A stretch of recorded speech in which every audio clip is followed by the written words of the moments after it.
everyone, and welcome to the 12th episode of the Pint Sports Podcast. I'm once again your host, as always, Tick McGregor, and joining me, Holshy. How are you, mate? I'm good. Very good. Good to hear. Shambry? Hey, mate. How are you? I'm fantastic. Now, a little bit of a theme developing in the in the clothing. I didn't get the memo. No, you didn't. It was a secretive thing that we did amongst ourselves. You bullies. We actually looked at each other as we walked in the door and like, oh, you're wearing this, I'm wearing this. And that's the difference between men and women, isn't it? You're walking wearing the same clothes and you're like, we're the same. This is great. It's Origin once again. It's come round quickly, and as Queensland supporters, we love that.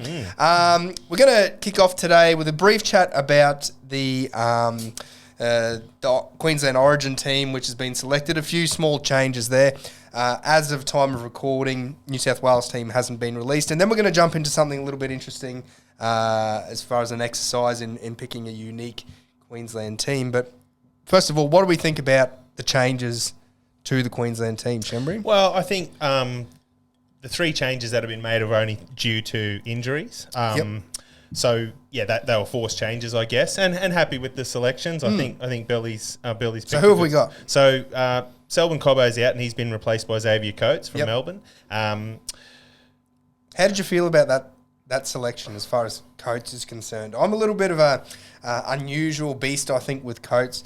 You know, he's the turncoats. He left the Broncos to go to the Storm, and he was kind of in that little world of going, hey, I love this club, I want to be here together. Yeah. In the meantime, he was signing the contract on the side.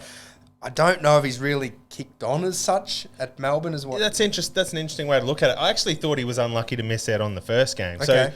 So Tuolangi made the side who actually had a great game, but at the time of selection, I wasn't necessarily in favour of it. I thought he was deserved. I guess who were the other players that were going to get that spot? I guess Corey Oates, but he's coming back from injury. He's got plenty of tries this year. Corey Oates. Yeah. Well, he's looking likely, isn't he?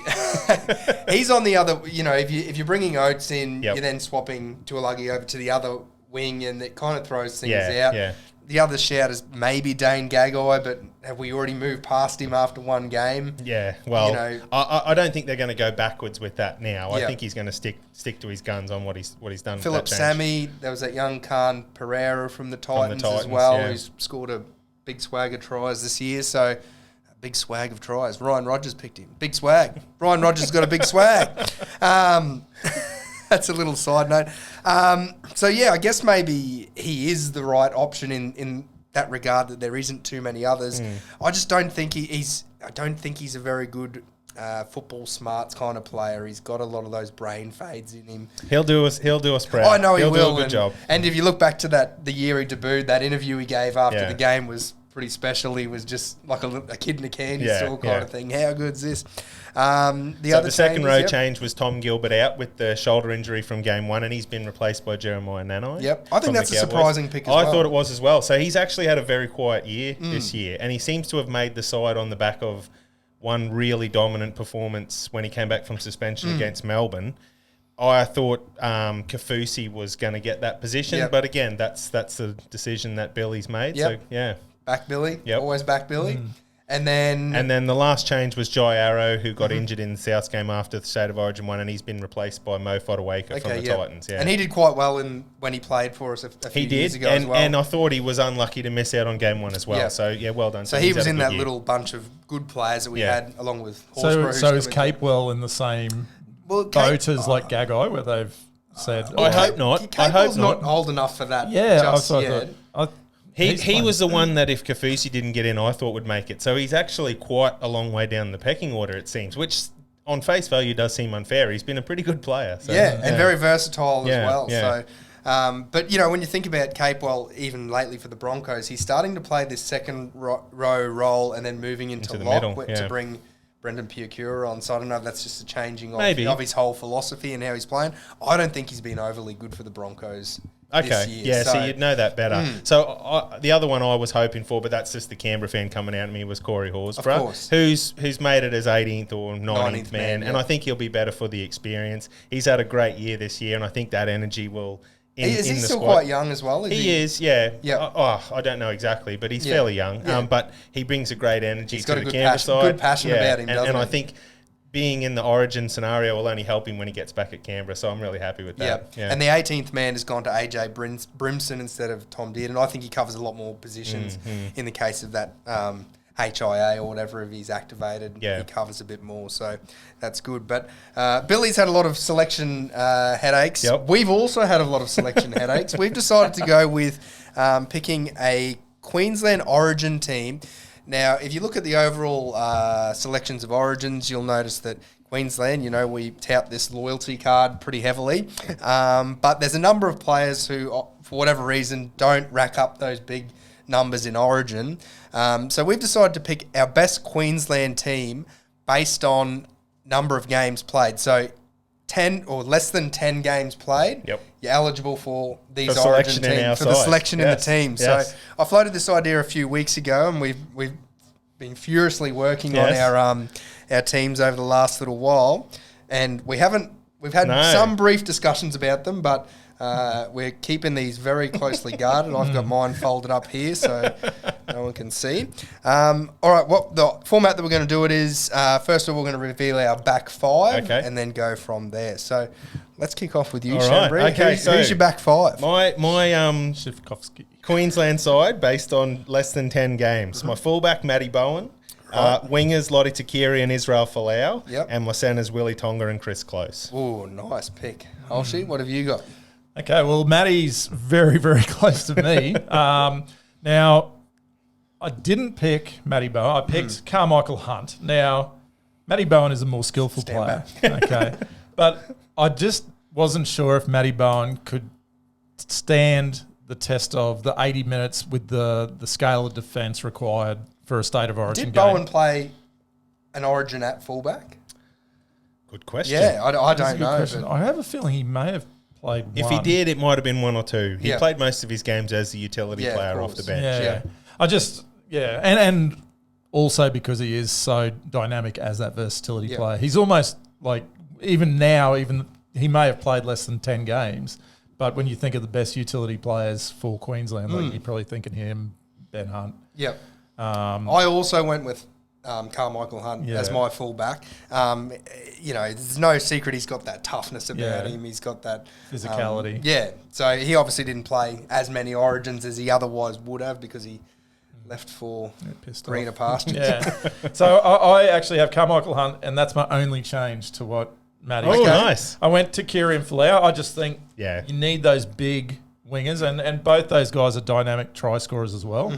I did throw the idea of McIndoe, but back in the day I loved watching Alan McIndoe, but in today's game he wouldn't have been big enough. Well, we didn't determine when the game was true. That's true. Well, I'm thinking with the today makes sense, Chris Close and Tonga, I went both those as well. I just thought, Close is obviously an all-time legend, but Tonga, I thought, never let us down when he did play for us. I think the wingers, so Israel Folau and who did we have? Lottie Takiri. Both of them would have played well more than 10 Origins if it wasn't for circumstances in their careers. They both left. So I picked 3 traders out of 5. Well, I've also gone with Lottie Takiri on one wing. I've also gone Chris Close as one of my centres. Yep. My other centre I've gone with Israel Folau. He played a lot of centre for the Broncos. And the reason I put him in there is I couldn't go past Jaral Yaoyi on the wing. Okay. So, when you look at these players in particular, you got Hunt as the trader, Takiri as the trader, Folau's the trader. Chris Close played only a few games because of timing. And Yaoyi, obviously, with an injury that kept him out of future, he would have gone on to play 20 Origins for Queensland, no doubt. He was a superstar. He was a freak. And did Chris Close play for the Broncos? No, I think he would. No, it was pre-Broncos. Pre-Broncos, yeah. So you've got 4 out of 5 Broncos. I do, yes. I guess. Okay. I'm happy that all 3 of us picked Chris Close, to be honest. This was always going to be a challenge for us in terms of picking players from the early part of State of Origin. He's got a great State of Origin record, and it was just the fact that it was later in his career that he didn't play more than 10. I picked him on the back of the back end. Okay. I don't know exactly how many, but a number of the first State of Origins, he got man of the match. He was a great It was definitely the first 2, I'm pretty certain. And he's still very influential with the team. Yes. Like, he's been with them for a long time. Right through the history. Yeah. And, even if you look at the list of players who are eligible you quickly realise what makes Queensland so successful is there isn't that many to choose from as well. So I think the only other one that, as far as centres were concerned, was Josh Hannay, I thought, who was a shout in that he was a pretty handy player, but not in the... Not as many changes as I was initially expecting in our back line. And probably just to diverge from this at this point and tell you what the plans are with this, we will put these teams up and put a vote out in those differences to see what the rest of the viewing public thinks about that as well. So obviously you'll have Carmichael Hunt up against Matt Bowen. Takiri's a lock, so that'll be in and so on and so forth. So we'll kind of manage that from there. Shembri, who's your halves? Okay, so at 5'8", I picked Mick Hagan, and at halfback, Scott Prince. Very Holy cow. Samesies? Yes. This is unbelievable. So I've gone Hagan and Prince as well. And I guess the big discussion there is obviously Green. Paul Green. Paul Green. Now, Paul Green... I'll jump in now. I've gone Scott Prince at 5'8" and Paul Green at halfback. Okay. I did think about that, actually. I watched through that era really, I was devout through that period. I mean, I still watch it closely, but I was like, I'd have tears after losing games through that type of era. And Green... I don't do that anymore. I always thought Green just never went to the next level for Queensland. His record was, out of 7 matches, he only had 2 wins. Green, and I'd never thought, I feel like Prince offers a lot more in playmaking. And Mick Hagan he's more a solid 5'8" that just was mistake free and guided the pack round. But he had 4 wins, 1 loss in his 5 games. But he did play a couple of his utilities as well. I'm interested in your take on Mick Hagan, because you're of the vintage where you would have seen a lot of Hagan, playing actively. I would have thought that you would have missed it. Similar to Holsch. I don't remember watching him play a lot. It's just research on the history of Origin and looking for players that contributed something different. He played in that role in what was a fairly dominant period for Queensland. I just thought... I did think about the combination that you threw up, but I've just never been a huge fan of 2 halfbacks playing halfback and 5'8". Mind you, Queensland's dominant 8-year era was with 2 halfbacks. The other thing that you mentioned as well with Green's record, he did play in a time when you had Johns and Fittler and Daly, and it was a pretty dominant New South Wales. Green reminds me a bit of Finch, in and out he's of the team. He'd get in, he didn't do enough, he got dropped. Bad analogy. Maybe someone like Mitchell Pearce, maybe. Great. Actually, that's who I probably should have been. I think Prince, he's just one of those unlucky players who played in an era with Jonathan Thurston. Without Thurston, Prince plays 20 Origins, no doubt about it. So...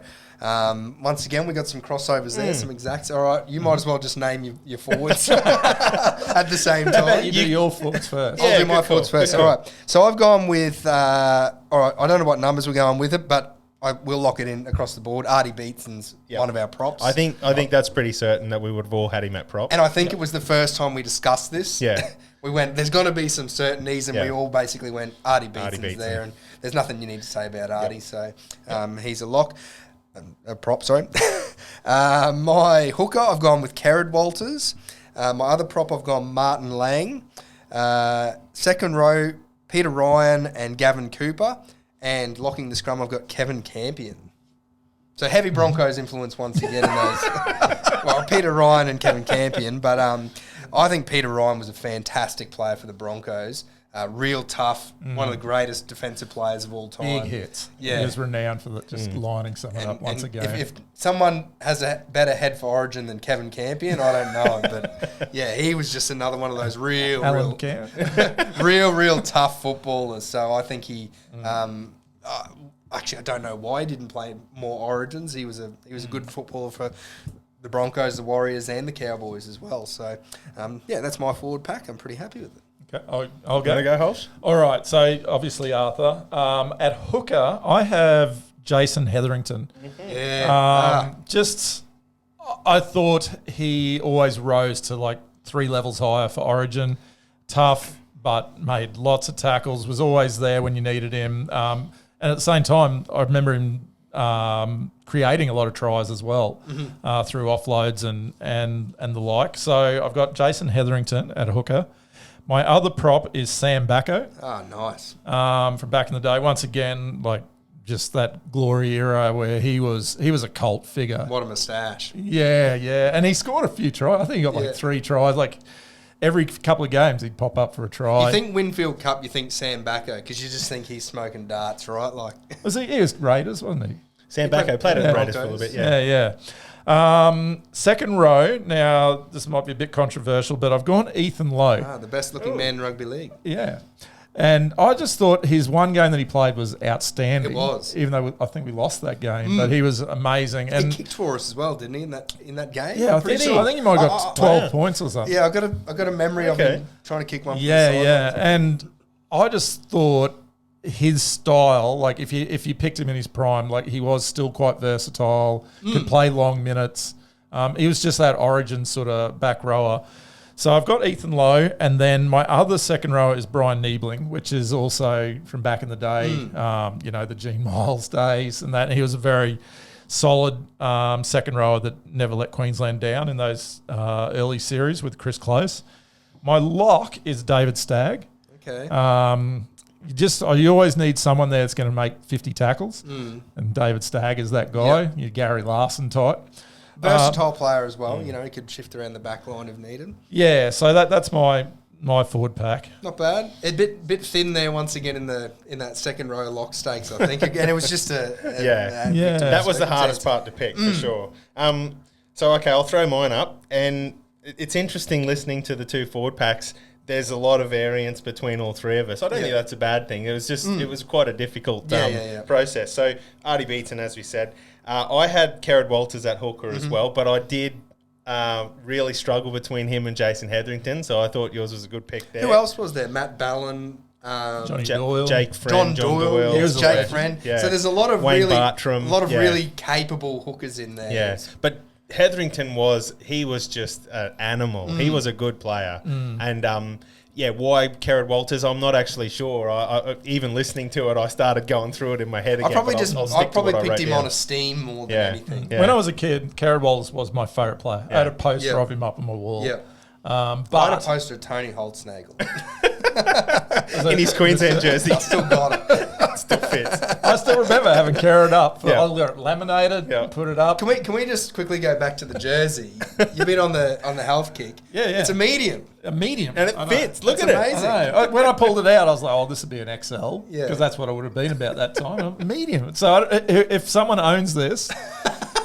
Too bad. Please, let me know. It's Cinderella, mate. It but fits I fit it now, yeah. So it looks great. Lost 4.5 kilos.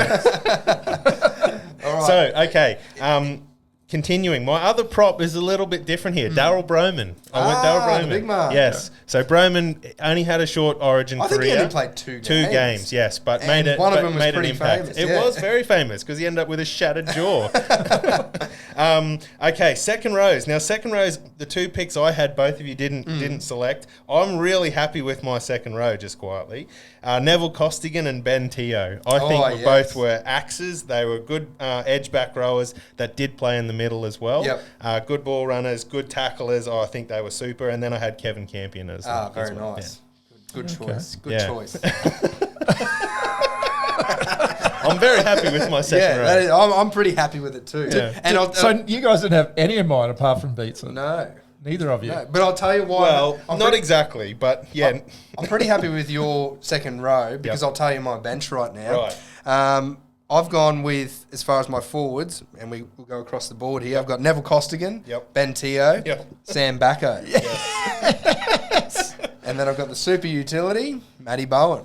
I don't know if Sam Bacco is really that explosive bench player type. You need to bring him on just to kind of get a few minutes into him, and who knows what Martin Lang will probably get concussed real early under today's HIA rules. He's gone in the first 5 minutes. Matty, you swing yours then. Okay, so I went with Sam Bacco on the bench as well, and I couldn't help myself with a Canberra connection and went Dave Shillington, who had a good Origin career, just quietly. Yes, he did. Alan Cann on the bench, and then the utility player I struggled with Jason Hetherington because I wanted to pick him at hooker. I wanted a player that offered more versatility, but so I went Paul Green as my utility player. Yep. Yeah. I'm not sure about the versatility of Paul Green. Well, he could play hooker or in the halves, as opposed to Hetherington, who was just a straight out dummy half. Yeah. But yeah, certainly uncertain about that. Particular one. Yeah. Well, I've got more flexibility in mind than that.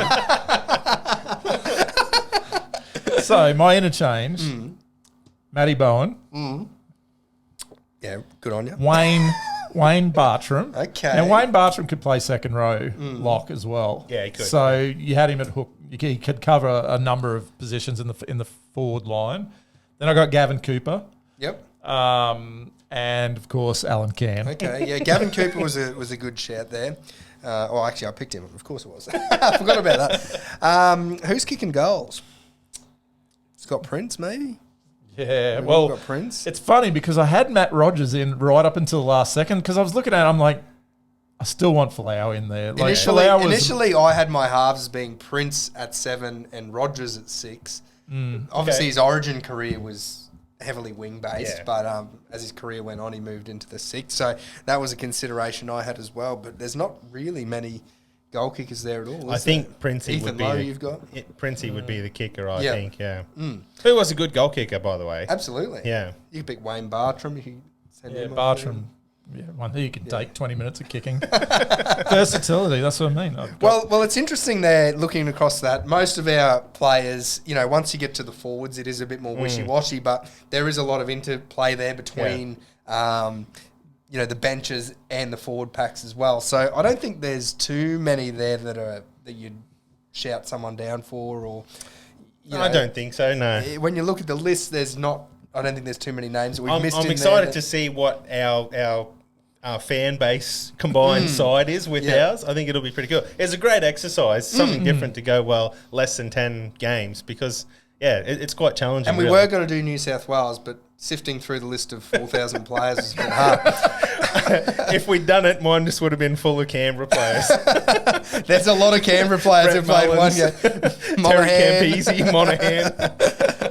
Very good. All right. So, I love that as an exercise. Yeah, that was really great cool. So we'll put the poll up and Holsh will work out what to do. He's the guru with that kind of stuff. Moving on, we'll touch on the conclusion just last night of the World Test Championship. Yes, the final, Did we get a lot of hours in on that? I got a few. The last 2 nights, I really sort of locked in on it. Yeah. I was thinking last night, the game was set so perfectly with the day to go. I'm like, oh man, going to work tomorrow. I really want to stay up and watch this. Yeah.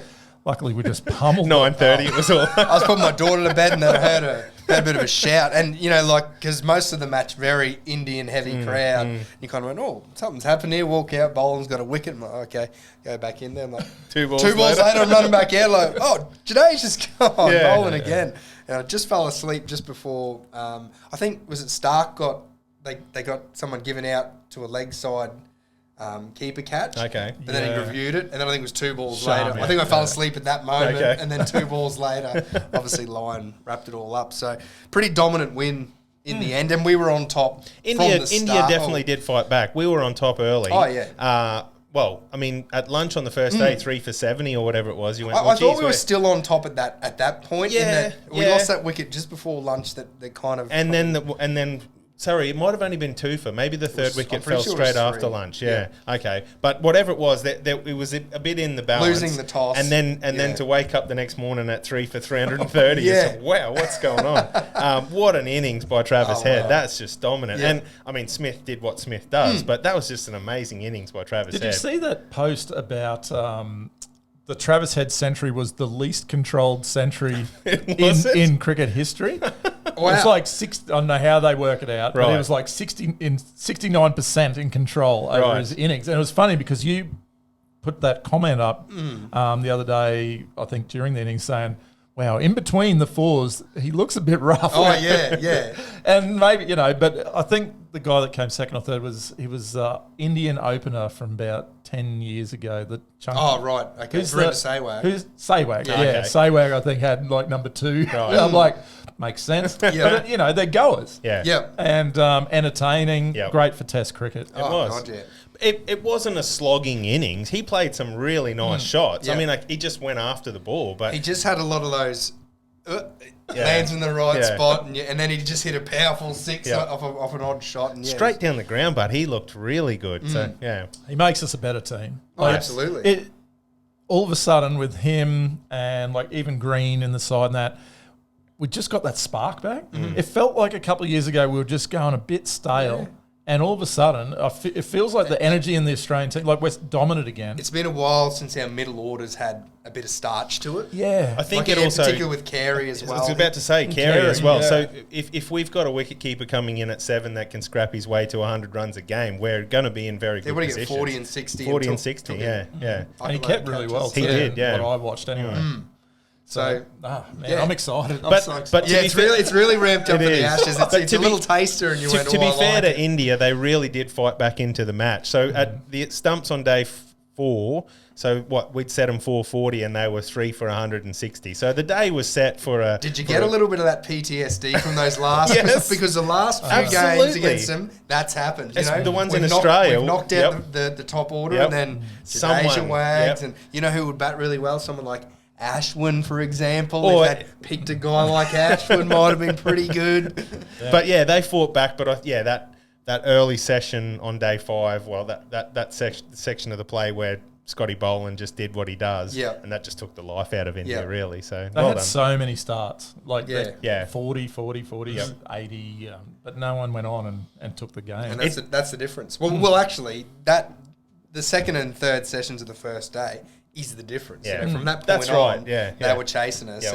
and they fought back, but the game got away with so it. it's a pretty good game as far as a test final is concerned. It went to the 5th day, Yep. and there was a bit of seesawing action. So does Scott Boland retain his spot throughout the Ashes? Well, so that's a question I wanted to throw at you. Oh. Okay, so Without notice? you're the selectors. Yeah. What's our bowling attack for the first test? I think Do we have a fully fit? So Josh Hazlewood, I'm assuming, is fit come this Friday. stays the same. Yep. Stays the same. Yeah. Stays Okay. exactly the same. Okay. You got to reward form. Yeah. You know, Hazelwood hasn't played. He's played like 4 tests in 2 years or something. He's in all honesty, he's I would almost pick- not an incumbent anymore. I would pick Boland as a bowler over Stark. I think Stark's the one that his position is on the But line, Stark which is batted quite well, He did, and it's good to have that's someone unfair on around him. that He's a eight. great Australian Test cricketer. There are some points in this Ashes that I think Hazelwood, if he's fit, has to play. Everyone will get a go. Lords is a Test match where I just think it's made for someone like Hazelwood and Scotty Boland. Where's the first match? At Edgbaston. Okay, yep. And then they go to Lords for the second match. So, Right. I mean, I don't think those 3 bowlers will play all 5 Test matches. No, I they definitely won't. think there'll be changes. I actually hope Michael Neser works his way in for a game somewhere there. And who knows? It's 5 tests, Yeah. literally week to week, isn't it? It It's is, that's right. 5 weeks of Test match. So they must have. Even and this would be strange, but I don't think Paddy Cummins will play all 5. He won't play 6 Test matches in 6 weeks. So Yep. some point there, maybe I'm wrong, but some point there we'll have Smith captain of the side. That's where it's a bit like Wayne Bartram. Like it's versatility. We've got the best Test captain in the world as backup. Yeah. That is quite true. It's very good.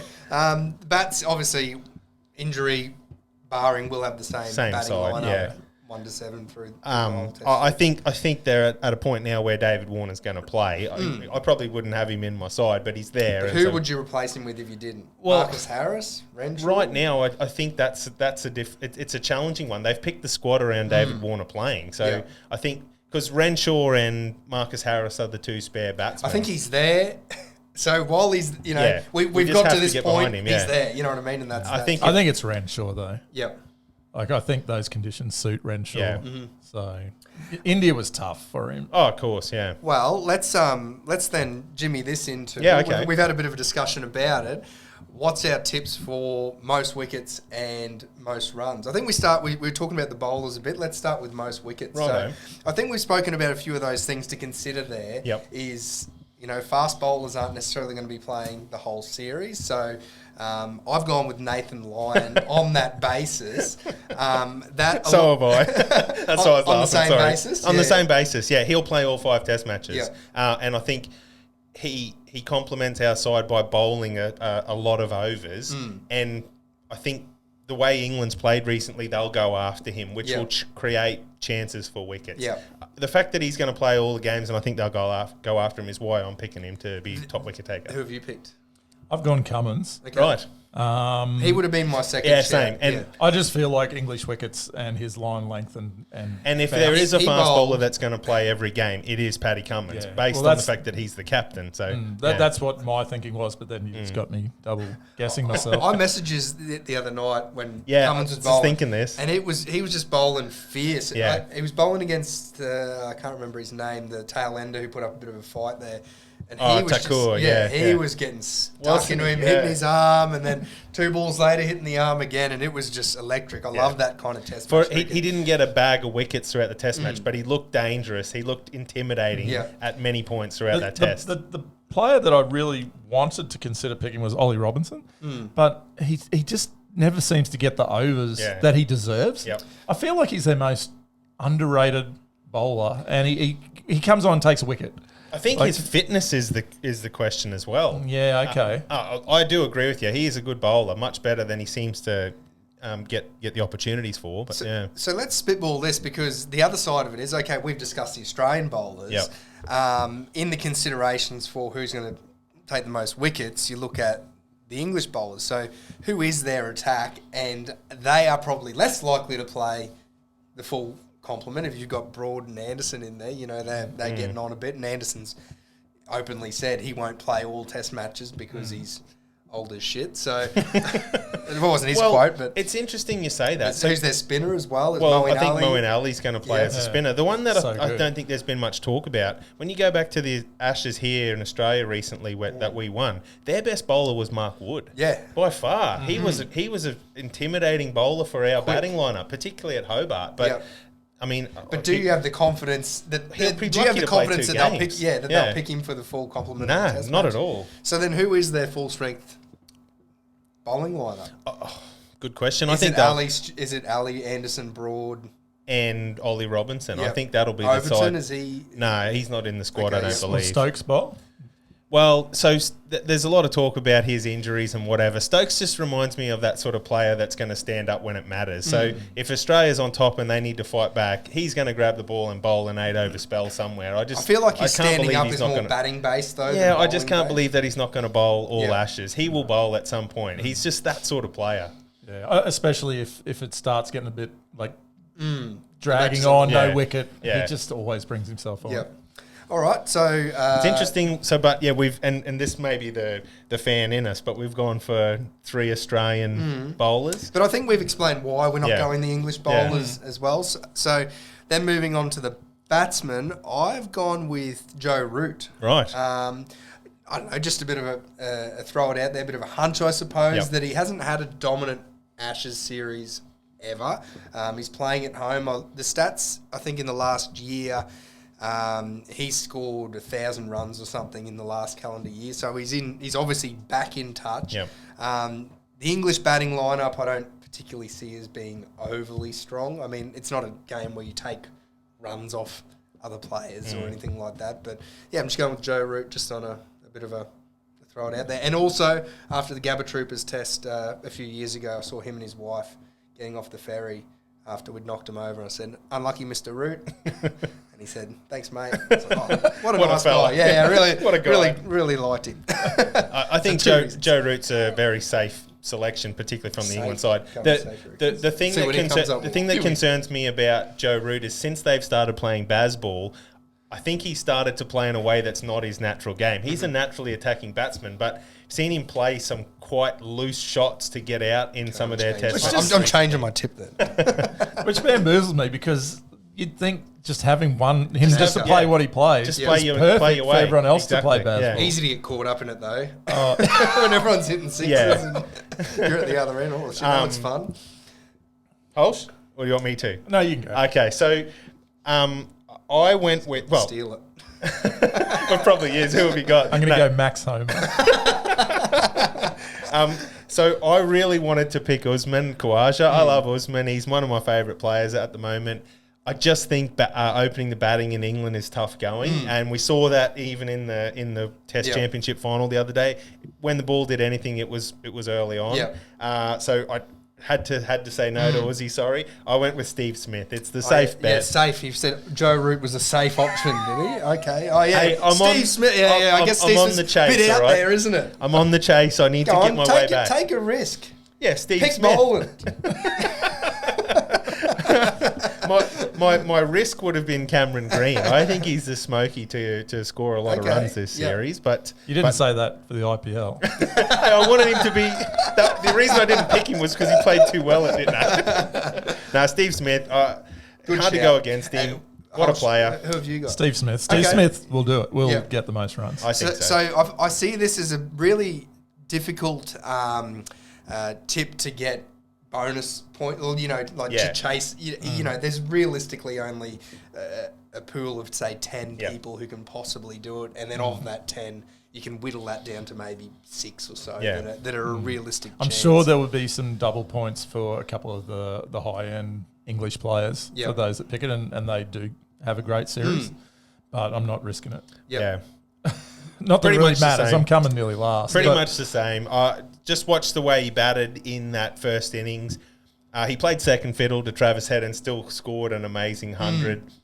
Just made for those conditions and the temperament to do it. I think he really wants to do it again. He did it last Ashes there. And he's had the preparation for it. Like they've been playing county cricket for some time now. While I think it reflected in the game overall, didn't it? You know, that's another reason why this game is so good. Like India, we went there no prep, and we got punished in the first game, and then we actually fought and basically were the better team by the end of the series. I'm like, well, that's your own fault. You didn't put any prep in. That's right. We prioritised the Big Bash here in Australia over preparing. That's for an exactly Indian right. But for this one, we're ready to go. Game one, and I think. Our preparation has been a World Test Championship final. Meanwhile, England's preparation is to play against Ireland, a second-string Ireland side. I mean, they don't necessarily choose their. No, they don't, and they have been playing county cricket. Their players as well. I'm sure they're in decent touch, but yeah, I think Australia's put a lot of preparation and planning into. I had a mate ask me the other day about this. You know, are we a chance? And we haven't won there since 2001. 2001 was the last time we won the Ashes, and then obviously 2019 was a drawn series. So I think this is the best chance we've got in a long while. The team is very settled. And there's also a number of players that are very close to. This is probably their last tour. Oh yeah. So I think there's a lot going into it. It's probably fair to say half our team is their last tour. I think it's also fair to say every player in the team is in excellent form apart from Warner. I mean, to be fair, like Warner is not in great form, but all the other 10 are firing. Like Carey's firing now. Green's in reasonably good touch. Head. Marnus is Marnus, And Warner has announced that he's going to retire after the next Ashes series. What is it, 2032 or something? He's going out at the Brisbane Olympics. Because he gets to choose. Bring on the Ashes. Get your tips in, everyone. Most runs, most wickets. I think we've given him a fair bit there to ponder anyway, just to decide to pick Steve Smith. Friday night, bring it on. All right, so there's been a conclusion of a few of the events with the Sports Whisperers. So over the last week or two, we've had the French Open wrapping up, and you've done all right. I did all right, yes.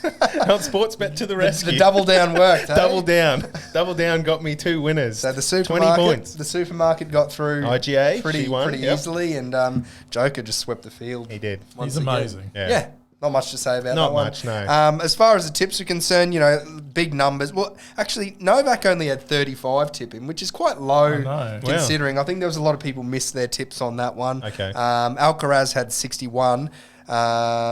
Which will still be points. He was in the semi. Absolutely, yeah. Yep. So probably the biggest news out of that was Casper Ruud. Ricky Dobson picked Casper, and he's getting triple points out. Nice. That's the only person there. So 18 points. That's amazing, isn't it? That's a real good, good pick up there. From the women's, Iga 85 people picked her, so that's a pretty large number. I don't know if you're chasing doubles or triples there, but you missed out. I wouldn't have thought so. And then, not too many other tipsters picking the ones in the semi-final. Sabalenka had about 19 as well, so a few points on offer there, which will affect the leaderboard. The conclusion of the Champions League, yes. So that finished on Sunday morning. Manchester City won 1-0 over Inter Milan. Okay. And that means that, as we spoke about last week, that means they win the treble. Yeah. Only the second side to do that in the English football history, which is a great achievement. Look, I didn't watch the game. I watched the highlights. Yeah, I didn't watch it either. Looked the sort of game where the heavy favourite got up 1-0 and then just basically hung on and gets the result, which means a lot to them, I suppose. Did they get the goal in the first 12 seconds? No, it wasn't. It was in the first half, but it wasn't. Goldie would have been watching that. He picked Man City, I'm pretty sure, so he would have been up early watching that, his favourite sport. So as much as I hate to say it, well done to Manchester City. They win the treble. So, yeah. And so as far as points are concerned, obviously Man City and Inter Milan, we had Andy Mantan. Yes. The only person picking Inter Milan, so there's another 18 points. That's well fantastic. Done. That's and great. I think the others in the points, Real Madrid and AC Milan. Yes, that's Is that right. right? Yep. Okay, so points on offer everywhere. It's all happening. Except for my tips. Except for your tips, yeah, well, most places. The other one that's kind of coming towards the zenith is the Super Rugby. So we're into the semi-final stage. The top four have all made it to the semi-finals, so big spread across the teams here. We had the Crusaders with 73 tipsters picking them, the Blues with 39, so they're on Friday night. Crusaders $1.43 to Blues $2.75, and then our Chiefs. Who did you go with? I think it was the Chiefs. Chiefs as well. They're $1.18 against the Brumbies, who are $4.70. So we've all got Chiefs. I think the Crusaders will win this. Okay. I think their form at the beginning of the year they had a lot of injuries. And now they're starting to fire on all cylinders. Such a dominant side, Oh, man. aren't I honestly think they're going to win it easily. Yep. Chiefs have been wavering a little bit. They only just got up over the Reds. Well, they're fatiguing. That whole Super Bowl Yeah, and then into this, I would know, really... Mahomes isn't playing. So, I don't know. I hope the Chiefs do get up, but I just feel like the Crusaders are really coming home strong. What? Just briefly, and I'm just put you on the spot here. AFL, what's happening in the AFL? Is there anything to talk about there? Well, the only big news was last night, Marlon Pickett from Richmond what happened here? got arrested.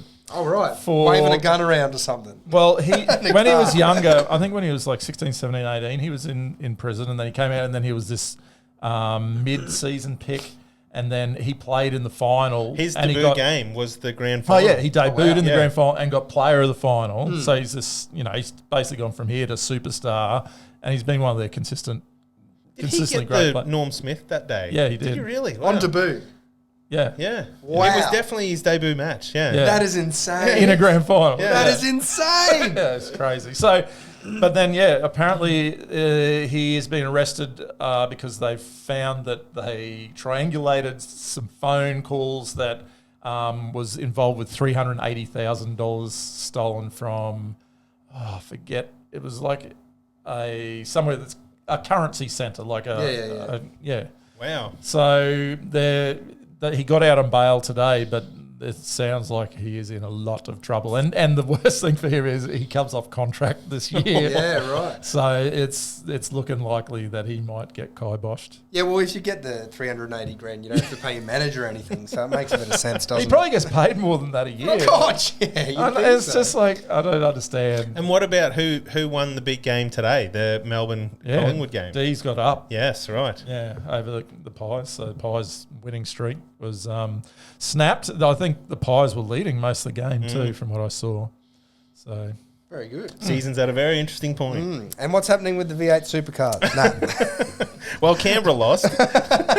All right, check this out. Go watch the Ezra Mam flick pass. Yeah, that was Yes. pretty good. That was That was something very good. special. Yeah. To win the match too. You won't see a better pass. that was than a that in great, long time. Great finish. The movies. We're getting through the pools now. So the 4 movies we had in the last round, we had Mighty Ducks, Nacho Libre, basketball, and the longest yard. Now, I'm very happy to announce it was probably the first one that came to my mind when we started talking about comedy movies is basketball has taken out this heat with 50% of the vote, followed by Mighty Ducks with 32%. I watched this last week. Not much chop. It's like the time I watched Milo and Otis as an adult and went, God, that's the worst movie I've ever seen, but it was cherished as a boy. The Longest Yard, 14%, and Nacho Libre with 4%. Now, we 4%? Go on... Wow. Yeah. We go on to the sporting prowess of those involved in these movies. Now, this will give you an indication of... okay, I'm going to go with Jack Black to start with. Right. Not sporting related, but it was interesting. He had his gallbladder removed. It was just a thing I saw on IMDb trivia, which I found to be quite funny. So, Emilio Estevez, Emilio. This is how bad we're talking. He's the supporter of the Ipswich Town Football Club. So he's got an eye for sport, I guess. Wow. Adam Sandler, he likes basketball. He shoots movies near gym so he can play basketball during breaks, during shooting. So that's something. Burt Reynolds, now from the original Longest Yard, and he's actually in the newer one as well. He was a fullback and he received not in NRL, he was in NFL. He was a fullback and he received multiple scholarship offers. He injured his knee in the first game of his sophomore year. And then later in a car accident, injured his other knee and lost his spleen.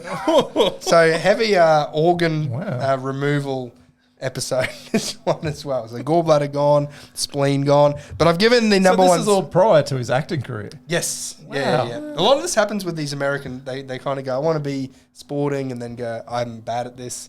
I'll become an actor. I've lost my spleen. Yeah, I've lost my spleen. You can't play football without a spleen. I've always said it. But the number one spot this week goes to Trey Parker from South Park. He has a black belt in Taekwondo, which I feel is pretty impressive. So it was a toss-up there between Burt Reynolds, but I think without the spleen... So each of these, do the winner of these go through? Oh, yeah, God, yeah. They'll be battling off at the end. Yeah. Okay. Yeah, and you can't be sending someone spleenless into a final. That's an old Jack Gibson quote.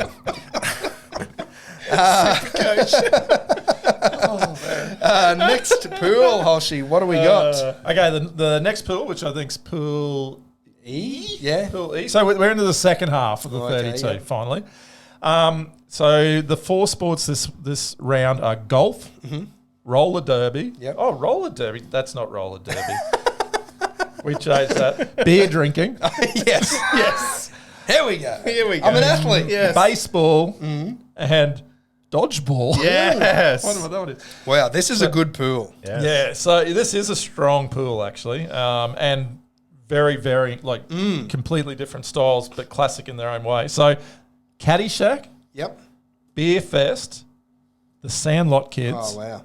And Dodgeball, a true underdog story. Wow. That really covers a lot of generations as well. Exactly. With Caddyshack, what's Caddyshack's going to be, the 70s or 80s? 80s probably 80s. It's been an interesting one. Early 80s. The Sandlot Kids in the 90s. Beer Fest and Dodgeball are probably that. I'm wondering if Dodgeball's going to be a bit like you said with... What was the one that you said recently? Blades of Glory. No, there was another one where the... Watching it now, and it just wasn't as good as Talladega Nights. Talladega Nights, yeah. I'm just wondering whether that one's going to be like that because that's the one that jumps out to me. Yeah, well, Caddyshack and Sandlot Kids, they're cult movies that are going to have a lot of follow, like just devout. Yeah. It's definitely Sandlot. You got your Sandlot Kids tattoo. So but anyway, I reckon The Sandlot Kids is one of those movies where I watched and I was like, it kind of brought you into American culture a little bit, where you went, oh, s'mores, they must be the best thing ever. And then you have one, you're like, oh, is this it?